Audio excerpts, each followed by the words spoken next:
Tudo bem, pessoas? Hoje vamos falar de Batman Eternamente, de 1995, dirigido pelo Joel Schumacher, esse que é o terceiro filme da franquia, iniciada pelo Tim Burton e que está de volta aos cinemas brasileiros em comemoração dos seus 30 anos de lançamento.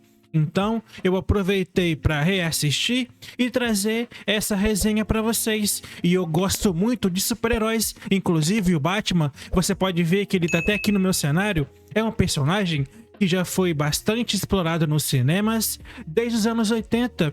E Batman Eternamente chega depois de Batman e Batman o Retorno, ambos filmes do Tim Burton que trouxeram uma Gotham bem mais sombria e gótica. E aqui o Joel Schumacher assume o longa e decide fazer mudanças, modificando o tom do filme, fugindo dessas trevas e trazendo mais cores, muito influenciado pelo sucesso dos quadrinhos e animações da época. O estúdio queria algo mais acessível para as famílias e isso reflete na escolha de vilões bem mais caricatos e também carismáticos, como o Charada e o Duas Caras. E o Val Kilmer entra no lugar do Michael Keaton como Bruce Wayne, trazendo uma abordagem mais introspectiva. Mas o filme, como um todo, flerta com o exagero e que divide opiniões até hoje. E falando da trama principal, o Bruce Wayne lida com seus problemas internos, enquanto Gotham é ameaçada por dois vilões que se unem para fazer o caos. Há uma pitada de romance com a Doutora Chase, interpretada pela maravilhosa Nicole Kidman. E aqui nós temos também a introdução do Robin, feito pelo Chris O'Donnell.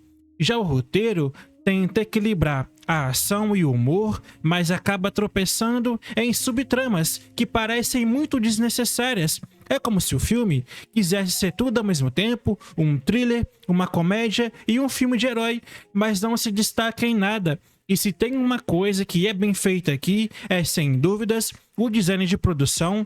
O diretor e a sua equipe transformaram Gotham em um playground neon, com muitas cores vibrantes que contrastam com a escuridão dos filmes anteriores. E eu sei que muitos fãs do Batman odeiam isso, porque foge completamente do tom do personagem e também dos filmes anteriores do Tim Burton. Mas eu confesso que nesse ponto eu não vi problema, porque é bem feito e eu não me importo com mudanças, desde que fazem sentido para a obra. E os sets também são bem grandiosos, inspirados em artes futuristas, e isso dá um ar de fantasia que combina com os vilões. Pense em explosões de verde e roxo pro Charada, ou o visual bipárdido do Duas Caras é visualmente bonito e reflete a era dos efeitos especiais pré-CGI pesado. E eu acho que foi um ponto alto que capturou bem o espírito dos quadrinhos dos anos 90. E o Val Kilmer como Batman foi uma escolha interessante. Ele traz um Bruce Wayne explorando o lado órfão e traumatizado de forma mais sutil que o Michael Keaton. O Val Kilmer não virou o Batman preferido dos fãs e o mais lembrado, longe disso, mas a sua performance segura o filme em momentos mais sérios, porque ele é um excelente ator, gente, especialmente nas cenas de introspecção. E eu acho uma pena que ele não tenha continuado na franquia, porque tinha sim potencial aí para um arco mais profundo, algo que os filmes posteriores do Nolan, por exemplo, explorariam melhor. Já o Jim Carrey, como Charada, é puro suco dos anos 90. Ele estava no auge da sua carreira, depois de Ace Ventura e o Máscara, e aqui ele injeta uma energia maníaca que só um ator do calibre dele conseguiria fazer. O Jim Carrey tem essa peculiaridade de fazer atuações bem caricatas e bem exageradas, mas que no final fica muito bom. Eu consigo me lembrar de poucos nomes que também tenham essa habilidade. O seu Charada é muito excêntrico, cheio de piadas e enigmas que variam de inteligentes a bobos, mas sempre divertidos. E eu gosto muito como ele transforma um vilão clássico em algo único. misturando comédia física e ameaça. É o tipo de performance que define uma era, e sem ele, o filme perderia metade do seu apelo. E o Tommy Lee Jones, como Duas Caras, foi uma outra escolha de elenco interessante, mas com ressalvas. Ele, que tinha uma característica de ter feito papéis mais sérios, aqui ele tem que abraçar o lado mais cômico do personagem, e a sua interpretação é ambígua, com risadas exageradas e decisões baseadas em moedas, fiel aos quadrinhos, mas às vezes soa forçado ao lado do Jim Carrey. Ele tá muito abaixo do tom, e nessa dupla de vilões, eu sinto que ele poderia ter explorado mais a dualidade psicológica, ao invés de toda a bagunça. E a Nicole Kidman, como a Chase, traz o elemento romântico. Ela faz o que pode com um papel que é basicamente a famosa dama em perigo, clichê de vários filmes, mas a Nicole Kidman tem um carisma e química com Val Kilmer.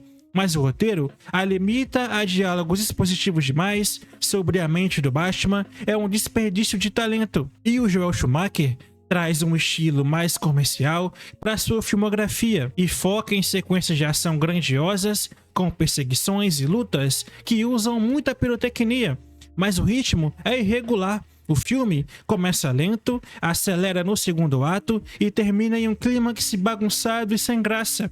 E eu notei que o diretor priorizou o espetáculo visual sobre a coerência narrativa, o que não deu certo. Não tem profundidade em temas como identidade e vingança, que o Tim Burton explorava muito melhor. E na vertente dos enigmas, o Charada são criativos e integrados à trama, forçando o Batman a usar a inteligência além da força.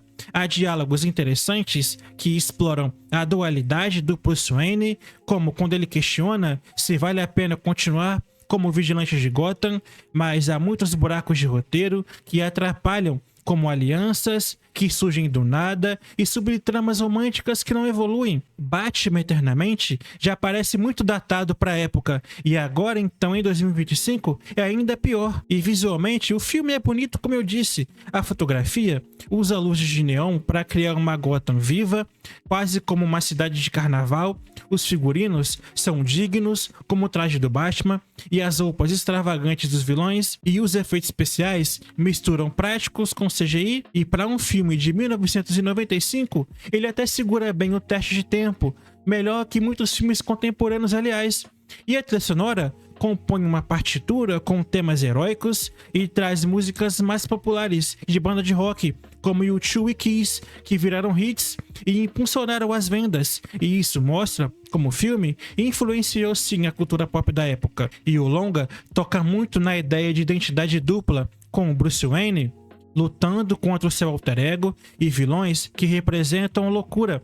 Há um subtexto sobre família, com Robin como filho adotivo, mas tudo é muito superficial, não vai tão fundo no tema, e a direção gosta de flertar com várias coisas ao mesmo tempo, e eu vejo muita gente falando que o filme é cafona demais, com humor infantil e vilões caricatos, e eu até concordo em certo ponto. O tom pode mesmo afastar quem espera mais seriedade do Batman, mas pra mim é intencional, fazendo referência a seriados antigos do Batman. E em 1995, após o gótico do Tim Burton, isso foi uma tentativa de refrescar a franquia, e comercialmente funcionou, arrecadando mais de 300 milhões de dólares. Então, no geral, é um entretenimento típico de filme de herói. Talvez esse seja o filme do Batman mais esquecível entre os fãs, mas que agora, com esse relançamento, seja uma oportunidade para ele ser assistido por essa geração mais nova